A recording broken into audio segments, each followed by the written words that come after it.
Hello, my friends. AmyR here with Prairie Paper and Ink. Welcome back to my face and my card making space. And as promised, I have another set of cards using some products from the Simon Says Stamp November 2023 card kit. I have already filmed, and by the time I'm doing this intro, probably posted a video unboxing the kit and making a couple cards, and so many ideas. So many ideas. So this video focuses on the layering stencil set that comes in the kit. It is also available separately, and like I always do, I'll have links to the kit, the subscription, and then the individual products I used. Just people can pick and choose whatever works for you, or use what you've got. That's always wonderful too. And I did another, like, what I call faux messy watercolor. I don't know what else to call it. I've done posts in the past doing it. I've done a couple videos. One was a live stream, and I will link to that at the end of this video because I go more in depth about it.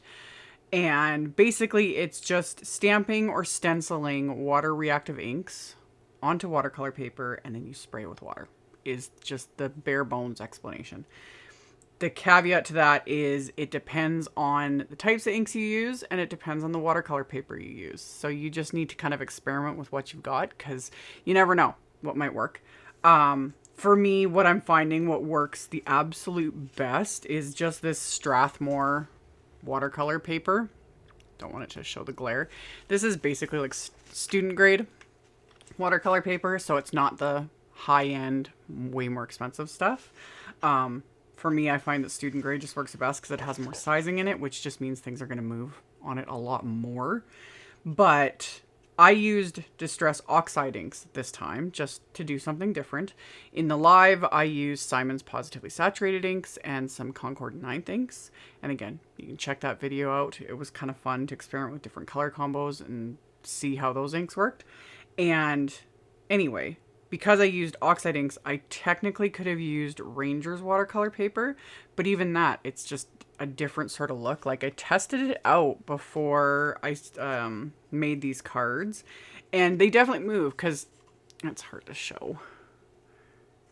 You can kind of see, there you go. My lights are kind of blowing everything out a bit, but obviously with specifically Distress Oxide inks and Distress inks, they're made to work with the Distress watercolor paper, you know? And then Distress Oxides, which I used, are going to be the most reactive because the pigments sit on top of whatever surface you're applying it to. So, again, all of that to say, experiment with what you've got. Any ink that is water reactive, just because it says it's water based, doesn't mean it's water reactive. So the easiest way to tell if an ink is water reactive is just swipe some of the ink onto a piece of watercolor paper, add water, and if it moves, it's water reactive. If it just stays there and nothing happens and it's just like there, it's not water reactive.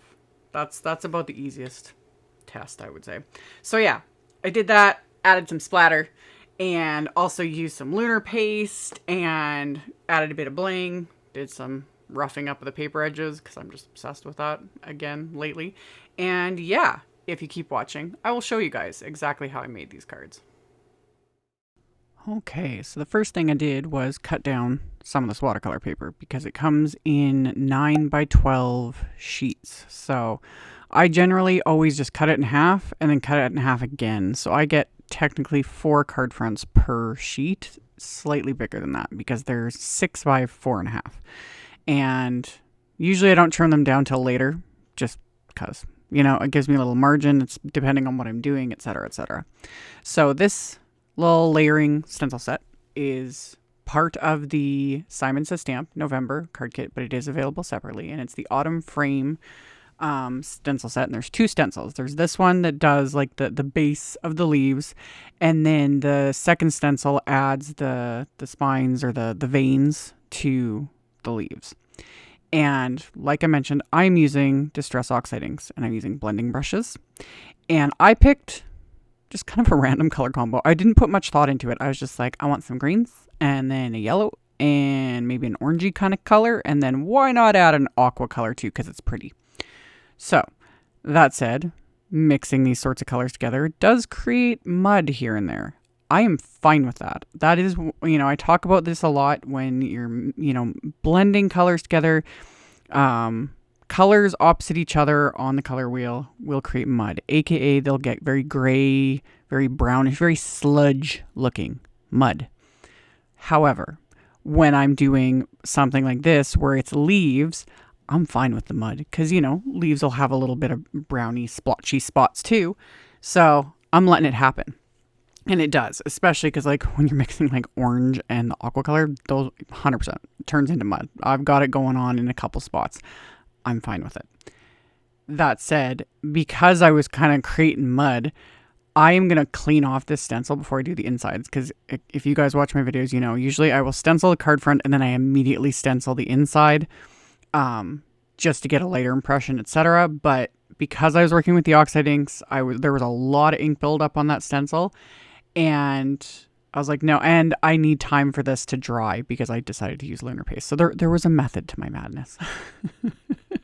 So I was like, no, I'll just finish these card fronts, like the stenciling on them anyway, and then go on to the next steps. So for the like veins of the leaves, I am using one of the new colors of Simon Hurley's lunar paste. This is Weeping Willow. It is just a beautiful, beautiful dark brown.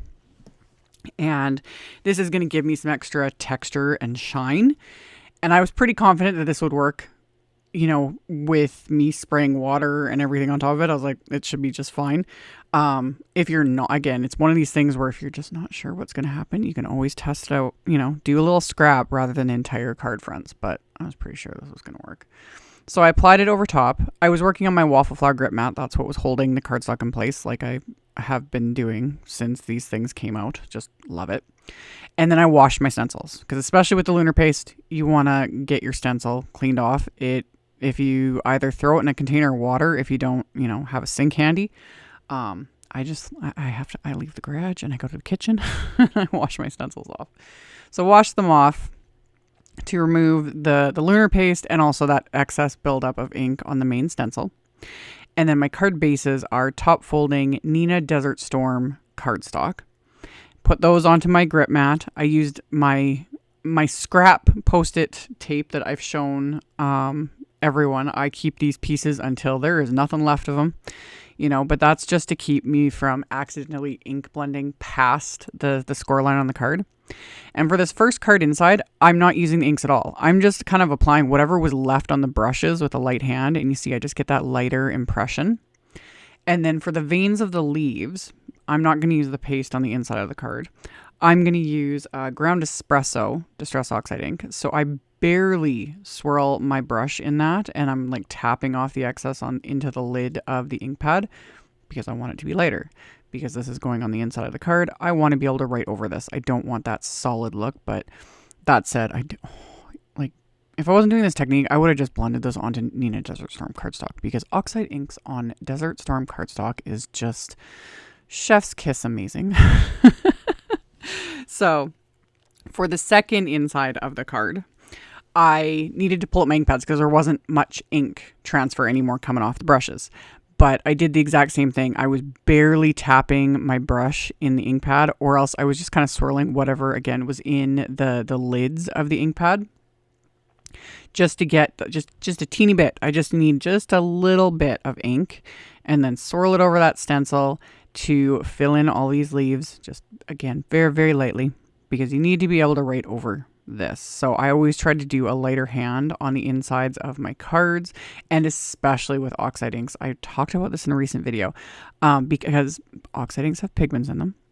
When you are trying to write over that with like a ballpoint pen, if it's a solid concentration of the ink, it's kind of hard to write over. A gel pen works the best, but that's also why I use a lighter hand because it's just easier to write over. Also, it just isn't as busy, as dark, as saturated because the message I write is what's important on the inside of the card. So after I did all that blending, I set those cards aside and then I'm back to my card fronts. The paste has dried. So I've laid out my trusty flour sack cloth just so I'm not getting water absolutely everywhere. And I'm going to spray this with water. Now, the other thing with this technique, and like I said, I'll link to the live stream and I'll also link to a video I did last month doing this. It was last month or earlier this month. I forget. I'll have a link to it. It'll be at the end of the video. The longer you let your panels sit, the more the ink dries. So if you blend your ink or stamp your ink, whatever you're doing, and then you immediately start spraying with water, it's going to move. And I show that in the other videos, like it moves because I didn't let them sit because that's just the way I was working.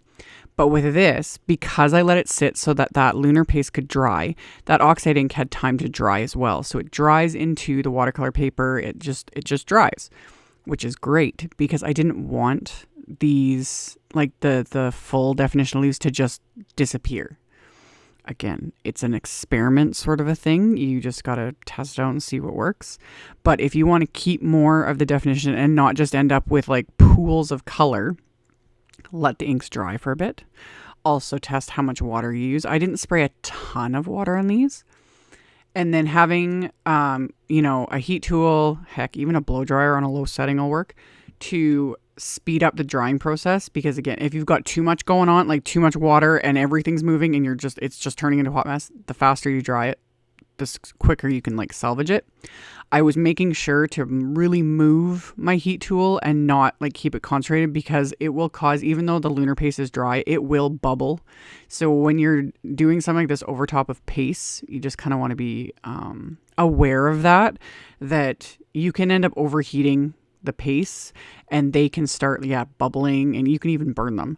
I just kept the heat tool moving because all I wanted to do was dry the panels. I wasn't trying to like heat emboss anything and stuff like that. So I was happy with how these went. You can always add more water after you've dried it if you want to get more reaction, more movement, etc. But I liked how this was going. And then of course I'm going to add splatter. So I pulled out Fallen Acorn Distress Mica Stain, and I had already shaken it up really well before I started filming this segment. So because gravity, all the mica settles to the bottom. You need to shake these sprays up very, very, very well until none of it is sitting, it's all, you shake out, mix it up really well with the liquid. And then I put it on my little palette and I use my little fan brush to do the splatter.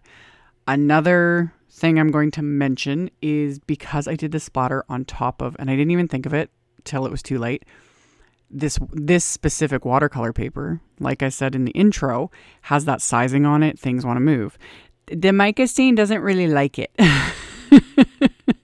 It does smear a bit. I've been talking about that more and more. If I'd used the Ranger watercolor paper, I wouldn't have had a problem. Mica stains, again, because they're made by Ranger, they formulate this stuff. It plays well with their own watercolor paper. Does that mean like the cards are ruined? No, it just needs a little even more time to dry, and it would be one of the few times I might even consider adding a sealant just because of it. But since it was just little bits of splatter here and there, I'm not too worried about it. But if I'd like sprayed these backgrounds with mica stain, I would have had to actually use a sealant, which I never do. I don't use sealants. I rarely bother with them because there's no need for the most part. But that is it's another one of those things, certain products, certain inks, papers, etc., how they react to each other is, I don't know, I find it fascinating. You can get completely different results with the exact same products like ink or spray or whatever, just by changing up what you're using them on. So yeah, anywho, for my sentiments, I used some scraps of Simon's Peacock cardstock, and I stamped this big Cozy Hugs sentiment, and I heat embossed it with Simon's cream embossing powder. Instead of using white, I really like the cream embossing powder. It's great when I'm using, watercolor papers. When I'm not using like bright white cardstock, I really like the cream embossing powder. And I especially like it when I'm using watercolor paper. Because most watercolor paper, with the exception again being Ranger's watercolor paper, most watercolor paper isn't bright white. And I'm also fine with that too. So again, different things. So I heat embossed that sentiment, and then I trim them down and trim them apart so that they're on two separate pieces, because I want to put them like in the center of my card fronts. And then I trim down those panels now that the splatter had dried, etc. I trim those down to 4 by 5 1/4 roughly.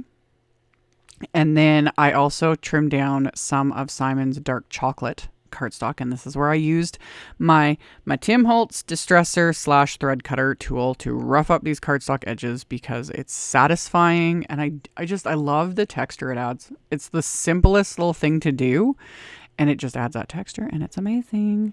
So I roughed up those edges, and then I put my cardstock. I'm using the little foam pad that comes in the November kit. I'm going to be using this little dude quite frequently because I show this a lot. I stamp quite often with just using my acrylic blocks.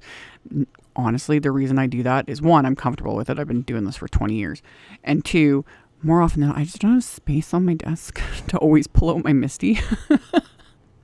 So that's also why I use acrylic blocks so often, because I've had people comment like, freehand stamping, and I was like, yeah, man, one, I'm comfortable with it, and two, even with that, when I stamped the Sending You, I used VersaFine Claire pine cone ink.